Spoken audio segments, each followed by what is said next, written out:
Welcome to the stockholders presentation. As you heard from the introduction, I am an accountant and I love numbers. Now you got a pretty heavy dose of numbers in the earlier presentation about the simulation, but you're going to get more. So I hope I have a few people out there who really enjoy numbers and learning about them and developing an understanding of them. So let's get started.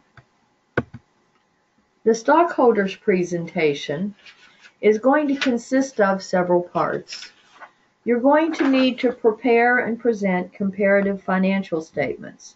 Comparative meaning you're comparing year one to year two. You'll need a balance sheet, and that is a statement of a company's financial position at a particular point in time. You'll need a statement of income and profits retained. That's a statement of your operations and other financial reports. You'll need charts and graphs that show pertinent changes and analyze those changes.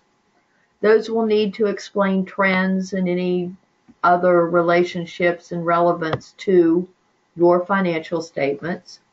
You'll need to have a management discussion that talks about the results of your operations, that talks about the decisions you've made and why you made those decisions. You're going to need to talk about your operations and your stock, its price, your earnings per share. There's a lot of things you're going to need to talk about. Yes, really. I'm bored too. I'd love to go home and go to sleep. Hearing somebody stand up and drone on, give me a break. Not even in a stockholders presentation do you want to do that. Granted, numbers and financial statements and all those things can be a little dicey, but there's no reason that it has to be boring or frightening. Did you imagine something like this? A lot of old people with sour faces looking at you like you haven't a clue what you're talking about, just waiting to ask you questions so they can catch you in something, having to carry in tons of paper and stand up and point at things. Let that go. Let the nerves go. Yes, it is a little bit of a scary proposition because you're doing something you've never done before and possibly have never heard of before. But let's sit back and take a breath, because really all you're doing is telling a story. It's just story time. Do you remember when you were a little kid and your mom or dad sat down and read a book to you and how wonderful that was? Or in school when your first grade teacher gathered you all in a little circle and read a book to you? Well, just pretend those judges are the little kids and you are the ones telling the story, because that's what you're going to do. Did your company, was it successful? Did it do well? Or maybe your company didn't do so good. From the first decision on, it was just straight downhill. It doesn't matter, because what you need to do is tell the story. Tell what happened and then explain why it happened. That's the important thing. Can you explain why? Can you explain the relationships? That's all we're doing, is telling the story. You are the storyteller. Now, you probably shouldn't wear flowers in your hair or take a guitar with you to the presentation, but you're going to tell the story, the whole story, the good, the bad, the ugly, the stuff you'd rather not even think about. You're going to explain it all. This is what happened, and this is why it happened. I'm sure in school you've had to do book reports, right? In English Lit or something. Book reports can go one or two ways. You can state the facts. The Titanic was a big boat.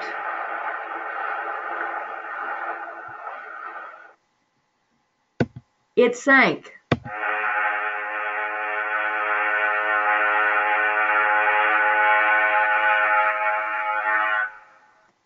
There you go. Beginning to end, there's the story. Or you can tell the story. The Titanic was a lot more than just a big boat. Now, I'm not going to read this to you. Go watch the movie or something. And I did snip this from Wikipedia. I did not write it. I apologize.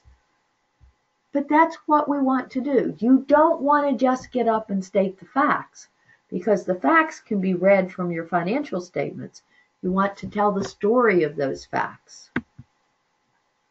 No, there's not a Cliff Notes. No, you're not going to read a book. And please don't run screaming from the auditorium yet. This will make sense. It is about numbers. Do you remember this from the earlier presentation? The computer printout, your quarterly report that you're going to get after you turn in your decision, and it's going to come back and tell you what actually happened. This is the book you're going to read. Everything you need, number-wise, is going to be here. The rest of it is going to come from you. We're going to have, remember I said when I was being boring, that you need your income and expense, your statement of profits retained, your balance sheet. Here's another financial statement, cash flow analysis. All of the information is going to be here. And you're going to use this to prepare for your presentation. Your statement of profits retained, or income statement, or profit and loss statement, those terms are pretty interchangeable, is the report of your operations for a specific period of time. And in our world, in the BizSim program, it's for 1 quarter. So everything on that report relates to only that quarter. Operations are your sales and related expenses for doing what you're in business to do.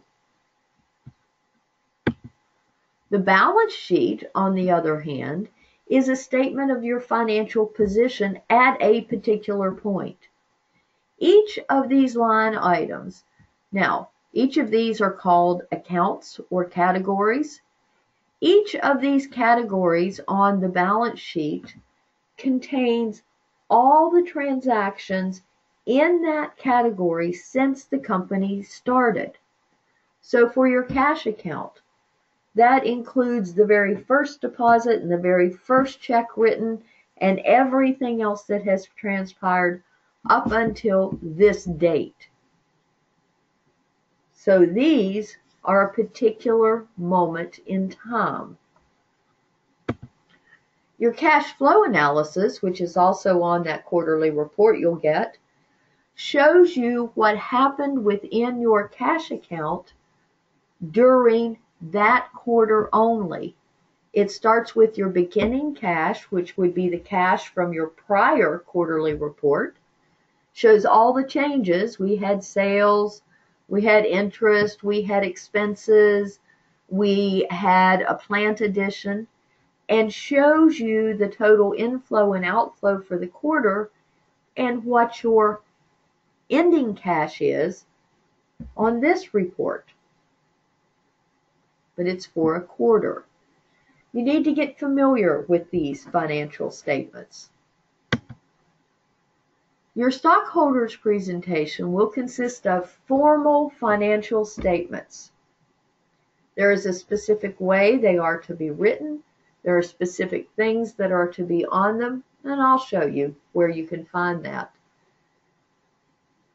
Oh gosh, here we go back to being formal and boring again, huh? I'm so sorry. But we got to get through this part. The presentation must include a 2-year comparative statement of income and profits retained. How many quarters are in a year? 4, that's correct. So you're going to have 4 quarters of year 1 and 4 quarters of year 2. Unfortunately, on our reports, it will list quarter 5, quarter 6, quarter 7. Deal with it. There's nothing we can do. You're going to need a comparative balance sheet. What does comparative mean? You're comparing year 1 to year 2. Did I do better in year 2 than I did in year 1?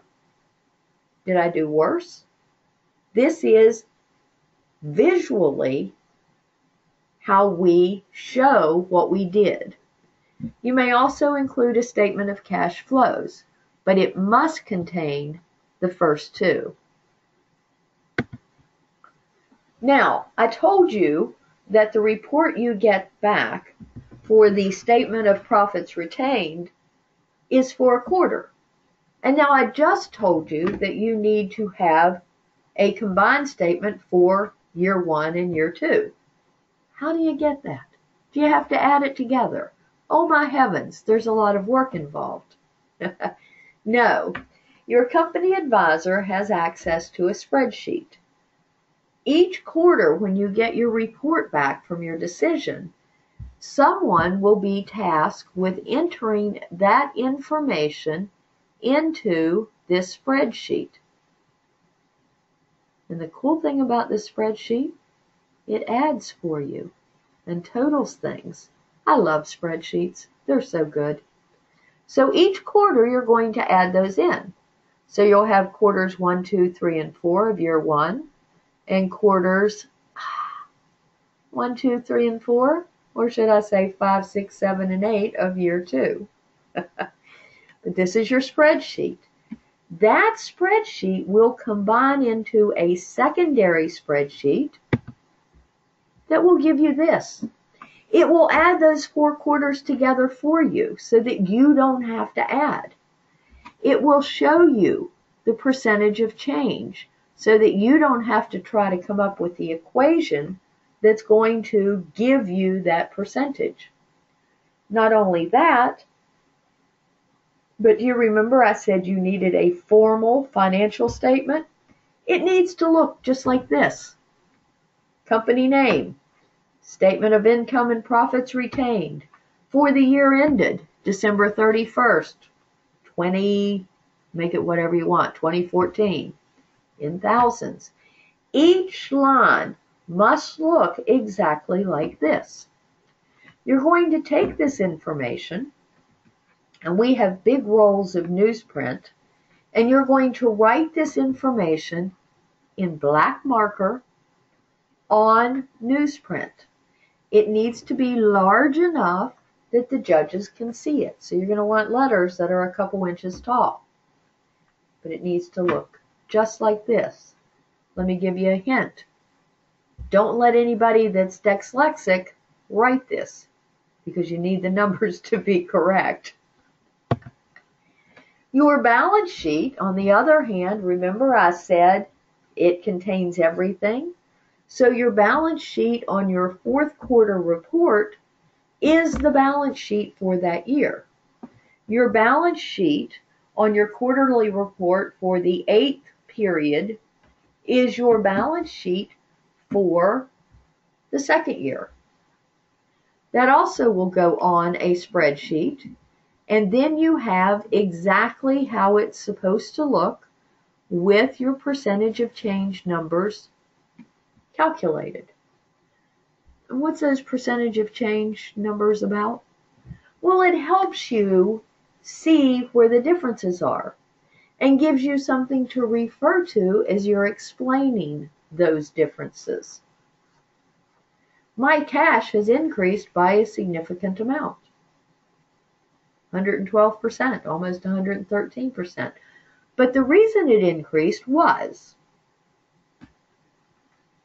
my inventory is up. Why is my inventory up? And you can use this. The financial statements will tell you what happened. It increased, it decreased by this percentage, by this dollar amount. But you have to know why. What is not enough. It's your job to know why. Now, you're going to get your quarterly report back. You're going to have to make another decision for the next quarter. You're going to work like mad trying to sort through things and figure out what you did right, what you did wrong, how to make your decision for this quarter. And oh my gosh, the clock is ticking and we've got to get this paper down to the person that needs to have it, and we have to be on time. Oh, for heaven's sakes. And we're done. And we're going to sit back and we're going to relax until it's time to do it again. We're going to hang out in the room. Maybe we'll go sit in the hallway. No, that's not what you need to do. When you've finished with your decision and you've gotten it to where it's supposed to be, you need to sit back down at your table and you need to start ripping the numbers apart on that quarterly report. You need to understand what's there. You need to determine what are the relationships between these numbers. Does sales have anything to do with inventory? And if so, what? Well, wait, maybe cost of goods sold has something to do with inventory. Does it? And how about sales and advertising and promotion? Are those related in some way? Why did my retained earnings go up? Oh, it went up by $69,000. Huh, look, there's that number. I see. My plant and equipment went up. Does that have anything to do with my cash? Pull every number apart. Determine why it changed. Figure out what made the differences. Why is my cost of goods still at half of my sale price? Every number in here can tell you part of the story, but it's up to you to rip it apart and figure it out. I know you can. And then you want to write it down. Not just what we did, but why.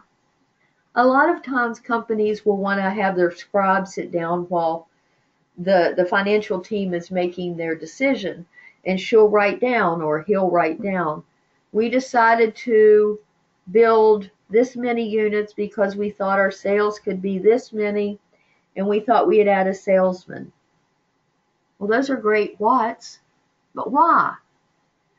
And what about analyzing the decision that you got back, your quarterly report? So your scribe needs to write all these things down. What decisions you made, why you made them, and what was the consequences of those decisions. That's your story. Not that my sales changed by $100,000. That's just a fact. You want to write it down so you have the story. Then you can tell the story of your company because you'll have it all there. And if you're not writing it down from the very beginning, you'll forget. So you're going to tell the story with words. And I'm sorry, I'm back to that whole boring part from the beginning. You're going to have management discussion and analysis. Do you know what liquidity is? No, it doesn't mean is it raining outside. How'd you manage your cash? What about capital resources? What in the world are those? That's your plant. Did you add to it? Why or why not? Did you have to borrow money to do it, or did you have cash? The results of operations. This is a big one. Forward-looking data. What are you doing with what you've learned? And this one, your common stock and dividend strategy. You have to have a dividend strategy. Well, you don't have to, but it's very important. And a strategy should be fairly consistent unless there is an obvious reason that what you're doing is not good. Dividend strategy could be a percentage of your profit before dividends. It could be a flat amount per quarter, but you need a strategy. What about earnings per share, stock price? That information is all part of that quarterly report. And you're going to want to tell about anything else that helps you tell the story. You're going to tell that story with financial statements. You're not going to just read the numbers. You're going to explain the changes. Remember your mama saying when you were little, use your words? Well, use your words. And you can explain it with supplemental charts and graphs. We love doing charts and graphs. They're pretty. We can make them nice and colorful. They look nice. But if they're not helping you explain the story, they're superfluous. So you want to determine, is it relevant? Is it applicable? If you're doing a comparison graph, if you're doing a comparison graph, are you comparing things that are related? Do these graphs help you tell the story? Okay, we got to talk about the rules. Sorry. You're going to have 15 minutes total for your presentation. That doesn't sound like very long, but let me tell you, that clock clicks really, really slow when you're trying to fill that time up. 3 of those minutes are going to be for setup. You're going to go into the room. You should be prepared, sitting in the right order so that each person can get up and do their thing at the appropriate time without falling all over each other. You should have any paperwork with you on your laps or where it can be easily accessed. And then you're going to have a 12-minute presentation. The judges will come in and sit down. The very first thing that will happen is someone will walk up and take, oh, heaven forgive me, the 12th quarter decision to the judges. That's the last quarter of the 3rd year. You're going to have an extra copy of that decision, and that will go to the judges. Then you're going to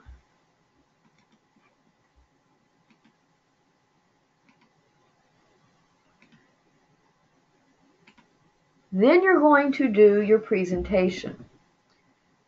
Your financial statements, your management discussion and analysis, combine that into one seamless presentation.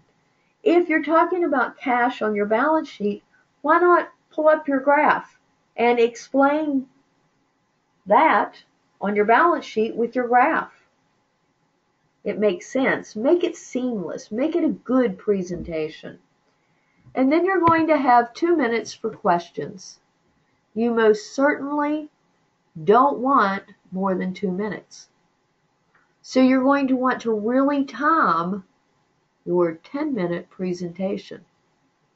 And you're going to want a timekeeper who's sitting there going, slow down. You're almost done. You've only used 3 minutes. Because when you're finished, the remaining time, whether it be 2 minutes, 5 minutes, or 10 minutes, the judges are allowed to ask you questions. But you don't want it to be less than 2 minutes because you'll have points deducted. So you're going to certainly want to watch your time. And for all of this, you can only use materials supplied by PFEW. You'll hear more about what materials are being supplied in the marketing presentation, but you cannot bring anything from your room, anything that you brought from home that you use in the presentation.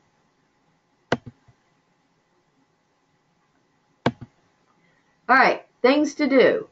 You guys can read, so I'm going to kind of let you read most of these, but I'm going to point out a couple. All company members must be involved. There's 18, 20 of you? Everybody has to do something. Whether you're the timer, you're handing in that last quarter decision, you're holding a financial statement. Maybe two people need to hold the financial statement because they need to be big. Hold a graph, speak, something.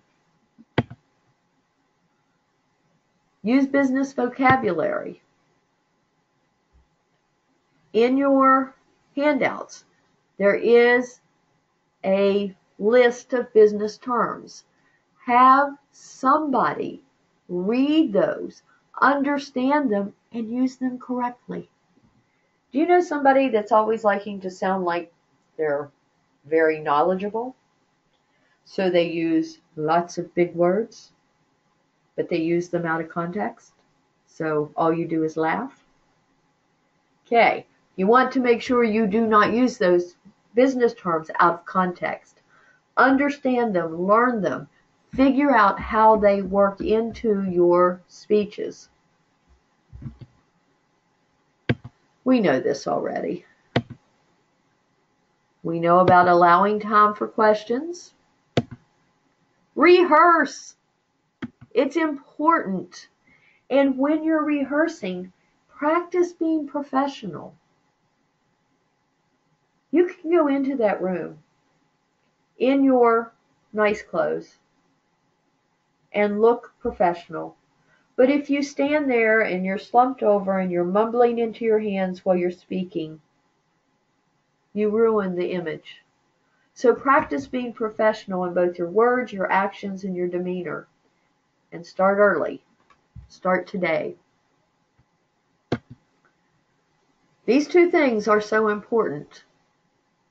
Rehearsing and starting early. If you wait until Thursday night, you're going to bomb this. So I don't want you to do that. So this is what I want you to do. I want you to do a practice presentation at the end of year 1. You, in your handouts, have the financial statements for year 0. So at the end of year 1, you're going to have comparisons. Use the whiteboard. Write your financials up there. You don't want to waste your markers because those resources are going to be so needed this week. The financial team should present this to the rest of the company, who will act as the stockholders. And I expect those stockholders to be asking some very pertinent questions. It will make you think. It will help you to learn what you do not yet know. The things that you need to become more familiar with, the things you need to understand better. If you do this practice presentation, let me say it different. If you tell the story of your company in this manner, it will make it so much easier to do it on Friday for the competition. Because you've already been there, you've done that. You can walk into your presentation and succeed with flying colors. So make sure to do your practice presentation. Things not to do? Oh, please don't make up data. Let's see. Whoops, sorry. Here's an important one. Have financials that do not foot. What the heck does that mean? Does your financials have feet on them? No, I don't think so. What that means is on your financials, there are certain places where you'll have subtotals and totals. Trust me, someone will be sitting at the judges table and they'll be adding your numbers up to make sure they total correctly. How could they not total correctly? We're using a spreadsheet that's doing the math for us. I mean, come on. Do you remember I said about making sure that somebody reviews everything that's written? I have a bad habit of flipping numbers backwards. And that's all you need to do. Is flip one of those numbers. And suddenly, that's not going to foot if they add it up. So make sure you check that and have it double checked. Do not wing it.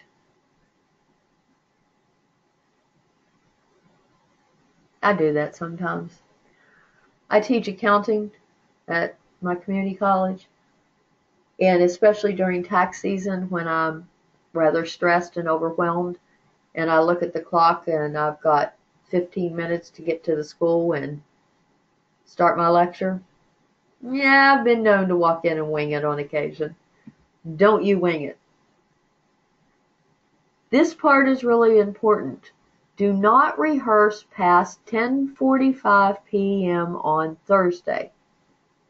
And certainly don't wait until Thursday to start. Rehearsing past 10:45 p.m. What in the world? What? Why?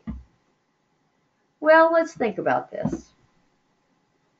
Because there's so many teams, all the times have to be staggered.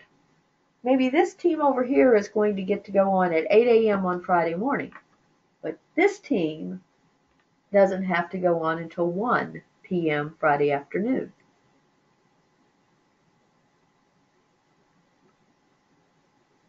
If you can still practice, how many more hours does that give you to rehearse? Yeah, 5 more hours. So you've got 5 additional hours that this team did not have. That's not fair. So in order to make it fair across the board, everybody stops at 10:45 p.m. on Thursday. All of your materials, all of your props, all of your speeches remain in the room, turned upside down or rolled up so that they cannot be seen. All your supplies have been turned in. There is no further preparation. That means you don't slip something in your pocket so that you can practice your speech with your head under your blankets. That means you don't take a picture of something with your phone so that you can review it. That means nothing. You walk out of the building that night, and that's the end of it until it's time for you to present. If the rule is broken, then the entire company gets disqualified in the presentation. The presentation is 25% of your total score. So that assures you cannot win the stockholders judging, and knocking 25% off your grade already probably means you can't take the top company award either. It's very important. We want to be fair. We want everybody to have the same opportunity for success. So, at this point, I want everybody to stand up, and I want you to raise your right hand. No, your other right. Sorry, I don't know my right from my left. And I want you to read the following with me. I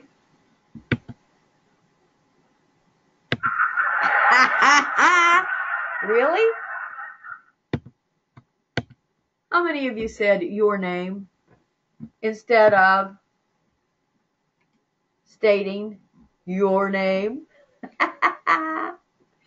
Okay, no, we don't have to make a pledge. I believe in you. You are the best and the brightest. You understand the rules. I know you'll do this. I would suggest that when you get back to your rooms, that you make a pledge within your company that you will all abide by the rules and that nobody will attempt to do anything after 10:45 on Thursday night. But that's personal and private within your company. So, looking out, I know you guys will be the best we've ever had. Thank you so very much for having me and listening.